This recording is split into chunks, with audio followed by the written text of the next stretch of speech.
दिलवा ले गईली राजा फिराक वाली दिलवा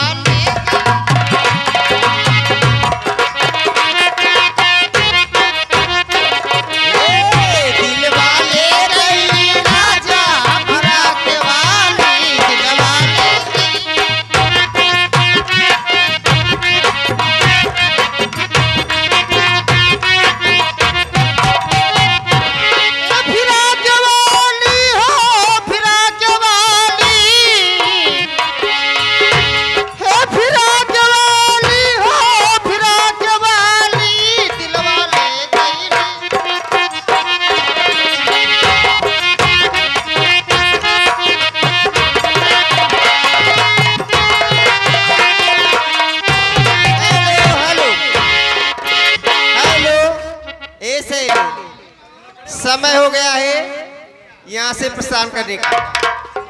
तुम्हें देर हो गया का? देखो किसी की आने की समय आई है और हमारी जाने की समय आई है। तुम्हारे जाने की समय आई है? हाँ, लेकिन कैसे चलती हूँ? अरे मोर बलमो लहरी, अरे मोर सजनवा लहरी, हम के गोदिया माँ खिलावे मोर सजनवा।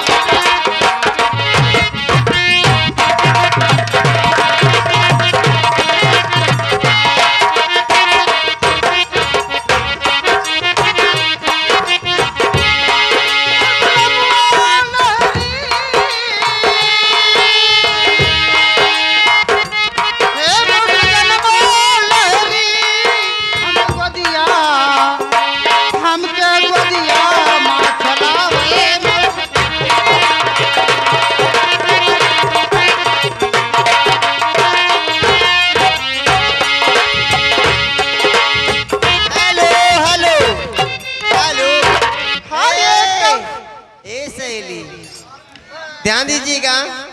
देखा भैया हमारे बैठा है, कहा था किस तरीके से बैठे हैं?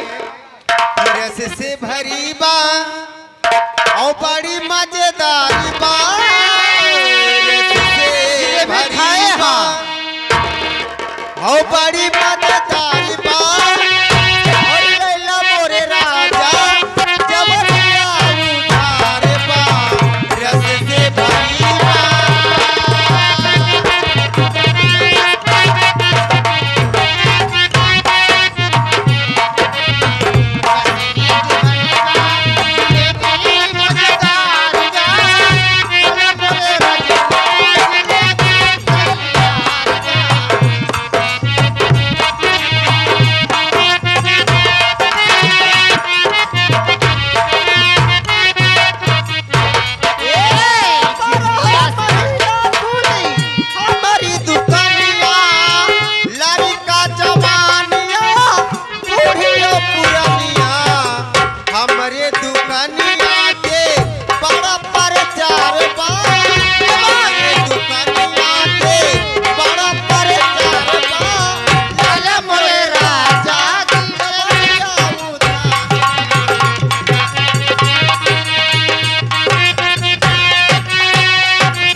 हमारी दुकानिया के बड़ा प्रचार बा, लैला मोरे राजा।